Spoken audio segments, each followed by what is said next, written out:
हमारे मन में गंदे विचार क्यों आते हैं? हम नहीं चाहते पर फिर भी हमारे मन में गंदे विचार आते रहते हैं। लेकिन क्यों? मन ही हमारा सबसे बड़ा दोस्त और मन ही हमारा सबसे बड़ा शत्रु है। जब हम अपने मन के हिसाब से चलते हैं तो मन हमें भटका देता है, और जब हम मन को संतुलित कर लेते हैं तो हम अपनी जिंदगी में सब कुछ पा लेते हैं। हम अपने मन में आने वाले गंदे विचारों को रोकने की कोशिश करते हैं, पर जितना हम रोकते हैं उतने ये विचार हमारे अंदर प्रवेश करते जाते हैं। आप जिस चीज से जितना दूर भागोगे उतनी ही वह चीज आपके पास आएगी। इसीलिए उस चीज से भागो मत, बल्कि उस पर संतुलन कायम रखो। एक बार एक युवक गौतम बुद्ध के पास आया और गौतम बुद्ध से बोला, हे बुद्ध, मेरे मन में इतने गंदे विचार क्यों आते हैं? मैं नहीं चाहता कि मेरे मन में गंदे विचार आए, पर मेरे मन में हमेशा काम वासना के विचार चलते रहते हैं और मैं इनके बारे में सोच सोच कर बहुत परेशान हूँ। मेरी ऊर्जा और समय ये सब सोचने में ही नष्ट हो जाते हैं, और ये सब विचारों की वजह से मैं कभी कभी शांत नहीं रह पाता और मैं हमेशा ही स्त्रियों को देखकर मोहित हो जाता हूँ, अपने आप को रोक ही नहीं पाता। बुद्ध मुस्कुराए और उन्होंने उस युवक से पूछा, क्या तुम्हें पता है कि यह काम वासना होती क्या है? फिर लड़के ने उत्तर दिया और कहा, बुद्ध, मुझे तो नहीं पता कि काम वासना होती क्या है, परंतु हाँ, ये जो भी है बहुत बुरी चीज है। फिर बुद्ध ने उस युवक से कहा, सबसे पहले तो तुम्हें यह समझना है कि प्राकृतिक रूप से जो भी चीज हमारे अंदर है वह बुरी नहीं है।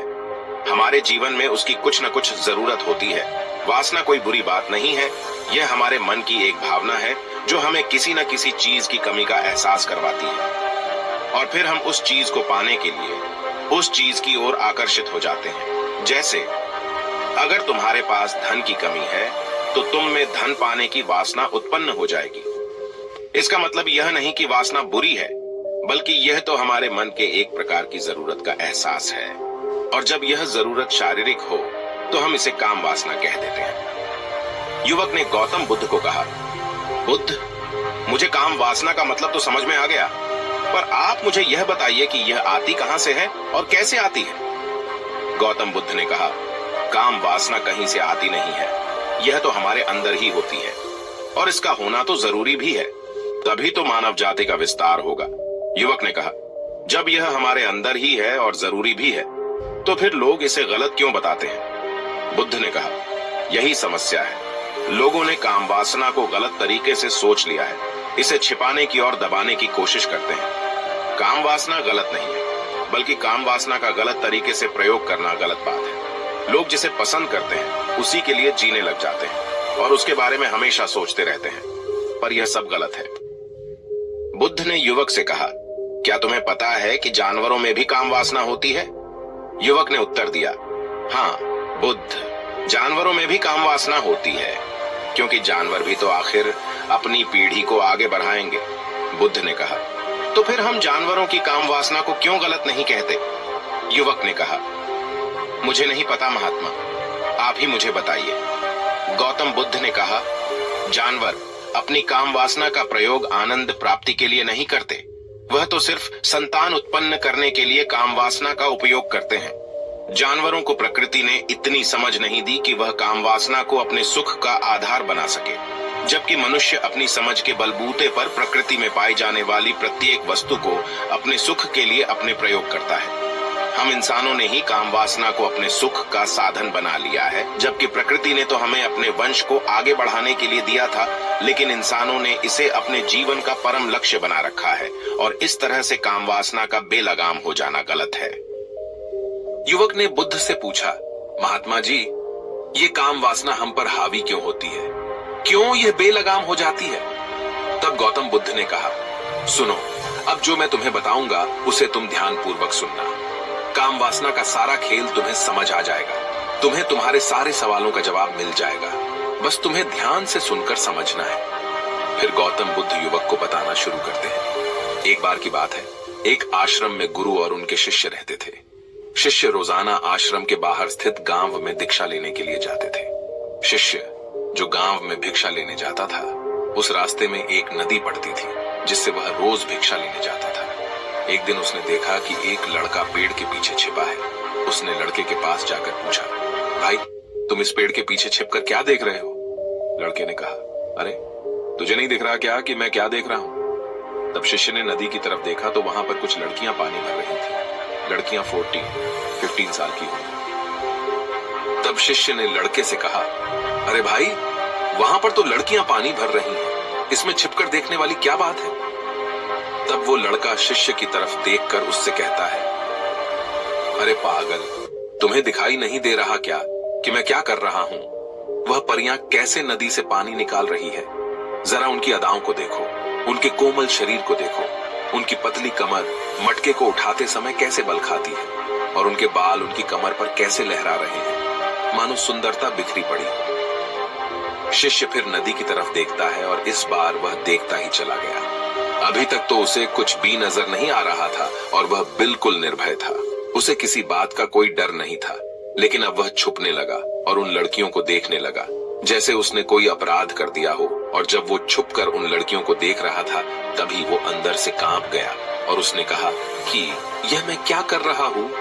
मैं जो भी कर रहा हूँ वह सही नहीं है, मुझे यहाँ से चले जाना चाहिए। और फिर वह जल्दी से वहां से चला जाता है। फिर वह आश्रम पहुंच जाता है। आश्रम जाकर वह अपने कार्यों में लग गया, लेकिन जो अभी वह देख कर आया था वही उसकी आंखों के सामने बार बार आ रहा था। उसके मन में वही दृश्य चल रहा था। उसका मन वही सब कुछ देखने के लिए ललचा रहा था। उसका किसी भी काम में मन नहीं लग रहा था। सुबह होते ही वह रोज भिक्षा के लिए आश्रम से जल्दी निकल जाता और नदी के पास वाले पेड़ के पास जाता, जहां वह लड़का पहले से मौजूद रहता था। उसके साथ मिलकर लड़कियों को छुप कर देखता था।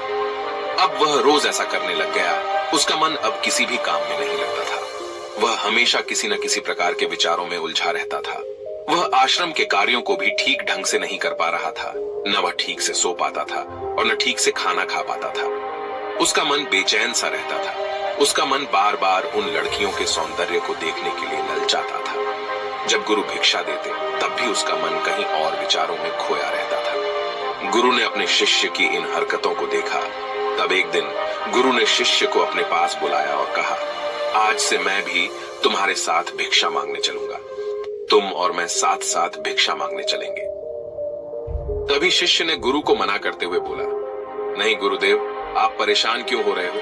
मैं अकेले ही ठीक से भिक्षा मांग सकता हूँ। गुरु ने शिष्य से कहा, ठीक है, तुम अकेले ही भिक्षा मांगने जाओ। इसके बाद शिष्य भिक्षा मांगने निकल गया। शिष्य के जाने के बाद गुरु भी आश्रम से निकल गए और शिष्य का पीछा करने लगे कि वह कहाँ जाता है, किससे मिलता है। यह सब देखने के लिए उसके पीछे पीछे चलने लगे। थोड़ी दूर जाने के बाद गुरु ने देखा कि उनका शिष्य एक लड़के के साथ एक पेड़ के पीछे अपराधी की तरह छिपा हुआ है और छिपकर कुछ देख रहा है। गुरु भी अपने शिष्य के पीछे जाकर खड़े हो गए, यह देखने के लिए कि आखिर उनका शिष्य क्या देख रहा है, जिसके लिए वह पेड़ के पीछे अपराधियों की तरह छिपा पड़ा है। गुरु ने देखा कि उनका शिष्य पेड़ के पीछे छिपकर लड़कियों को देख रहा है जो नदी से पानी भर रही है। तभी गुरु ने शिष्य से कहा, क्या तुम लड़कियों से भी भिक्षा लोगे? गुरु की आवाज सुनकर शिष्य का मन घबराया और उसके पसीने छूटने लगे। वह थर थर कांप रहा था, जैसे किसी चोर को पकड़ते समय रंगे हाथों पकड़ लिया हो। उसकी हालत खराब हो गई। वह कुछ भी नहीं बोल पा रहा था। वह लड़का जो शिष्य के साथ था वहां से भाग गया, जिससे शिष्य और भी घबरा गया था। उसके मुंह से कुछ टूटे फूटे शब्द ही निकल रहे थे। वह अपने गुरु से भी नजर मिलाने का साहस नहीं कर पा रहा था। गुरु ने शिष्य की ओर देखा और कहा, मेरा शिष्य तो निर्भय है, उसे तो किसी भी चीज का डर नहीं है, लेकिन ये क्या, तुम तो डर के मारे कांप रहे हो। शिष्य ने गुरु से कहा, मुझे माफ कर दो, इसमें मेरा कोई दोष नहीं है। उस लड़के ने मुझे बहका दिया था, लेकिन मैं आपसे वादा करता हूं कि आज के बाद मैं कभी दोबारा ऐसा नहीं करूंगा। मुझे माफ कर दो। गुरुदेव ने कहा कि कोई बात नहीं, पर इस बात का तुम ध्यान रखो कि हम जैसी संगति करते हैं वैसा ही फल हमें प्राप्त होता है। हम जैसे संगति करते हैं उनके विचार हमारे अंदर प्रवेश करते हैं। इसीलिए अच्छी संगति करो ताकि तुम्हारे अंदर अच्छे विचार प्रवेश करें। फिर गुरु और शिष्य आश्रम लौट आए और फिर से आश्रम के कार्यों पर ध्यान देने लगे। उसने उस रास्ते को छोड़ दिया और दूसरे रास्ते से जाने लगा। वह अपने काम को ध्यान से करता था, लेकिन धीरे धीरे उसके अंदर क्रोध उत्पन्न हो गया और फिर वह दूसरे शिष्यों पर क्रोध करने लगा और बेचैन हो गया। अब वह सही समय पर भोजन भी नहीं करता था। वह भोजन भी बहुत कम खाता था। एक रात गुरु शिष्य के पास आए और उससे बोले कि तुमने मुझसे वादा किया था कि तुम अपना मन नियंत्रण में रखोगे। अब तक तुमने कितनी बार अपना वादा तोड़ दिया। यह सुनकर शिष्य अपने गुरु के चरणों में गिर गया और रोने लगा। रोते रोते ही उसने गुरु से कहा कि गुरुदेव, मैं कई बार अपना वादा तोड़ चुका हूं, फिर वादा कर लेता हूं, लेकिन हर बार मैं वादा तोड़ देता हूं। मेरा मन मेरे नियंत्रण में है ही नहीं। मैं बहुत कोशिश करता हूं कि मैं अपने मन से सारे बुरे विचारों को निकाल दूं, लेकिन मैं चाहकर भी ऐसा नहीं कर पा रहा। फिर गुरु ने शिष्य को कहा, चलो मेरे साथ। गुरु शिष्य को आश्रम के बगीचे में लेकर गए और शिष्य से कहा, देखो यहाँ पर कुछ नालियां बनी हुई है जिससे नदी का पानी इन पौधों तक आ रहा है और यह पानी निरंतर भाव से बह रहा है। क्या तुम इस पानी के बहाव को रोक सकते हो? शिष्य ने कहा, हाँ गुरुदेव, मैं इस बहाव को रोक सकता हूं। फिर शिष्य ने मिट्टी उठाकर उस नाली के छोर पर डाल दी। वह पानी थोड़ी देर के लिए रुक गया और फिर थोड़ी देर बाद उस रेत के ऊपर से पानी आया। गुरु ने शिष्य से कहा, अरे ये क्या, ये पानी तो रुका ही नहीं। फिर से उसने कुछ कंकर पत्थर उठाकर उसे नाली में डाल दिया और फिर थोड़ी देर के लिए पानी रुक गया, लेकिन फिर थोड़ी देर बाद ही उन कंकर पत्थरों के ऊपर से पानी निकल आया। गुरु ने कहा, शिष्य ये क्या हुआ, पानी तो फिर से आ गया। तुम तो बोल रहे थे कि तुम इसे रोक दोगे। क्या हम किसी चीज को पूरी तरह से रोक सकते हैं?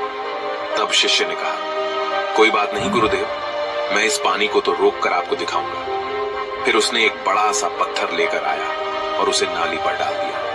पानी रुक गया। तब शिष्य ने गुरु से कहा, देखा गुरुदेव, मैंने कहा था ना कि पानी को मैं रोक दूंगा। मैंने पानी को रोक दिखाया।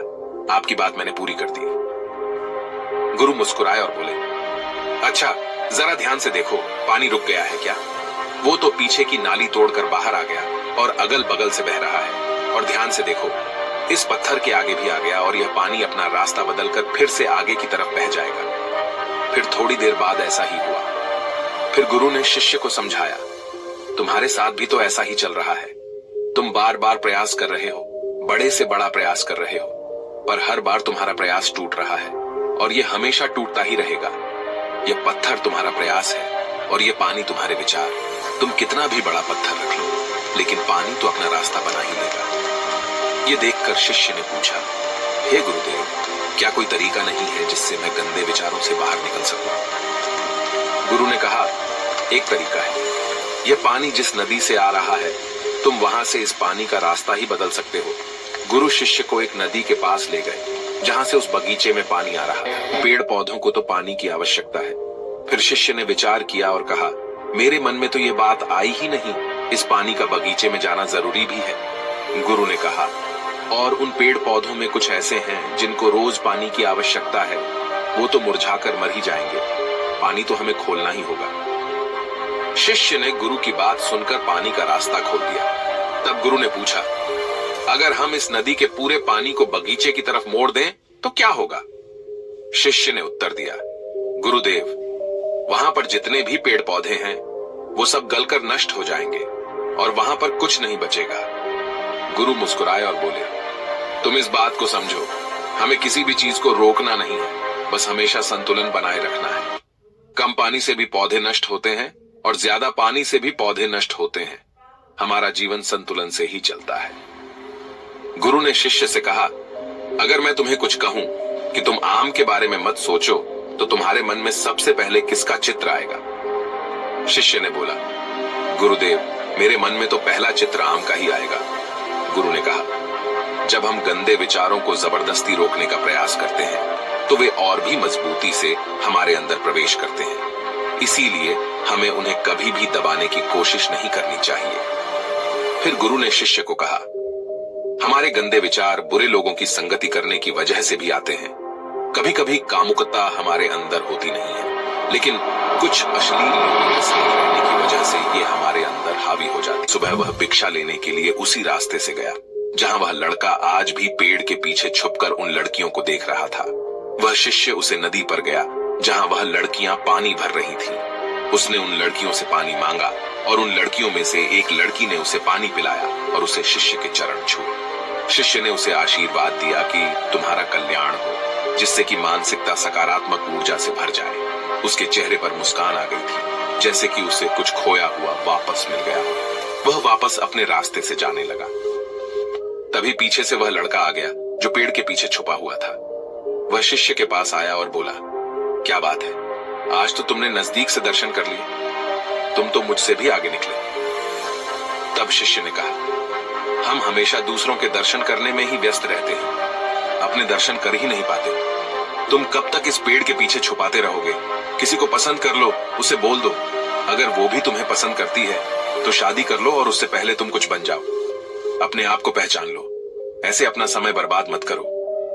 फिर वह लड़का रोज उस शिष्य से मिलने लगा और उसने लड़के को नदी पर न जाने के लिए प्रेरित किया। और फिर वह लड़का अपने जीवन में कुछ बनने के लिए संघर्ष करने लगा। तो तुमने देखा कि संगति का असर क्या होता है।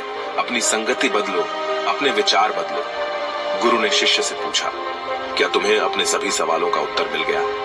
तब शिष्य ने कहा, हाँ महात्मा जी, आपका धन्यवाद। तब गुरु ने शिष्य से कहा कि जब तुम्हारे मन में गंदे विचार आए तब तुम अपने आप को दोषी मत मानो। यह शरीर है और यह सब इसने हजारों वर्षों से सिखा है।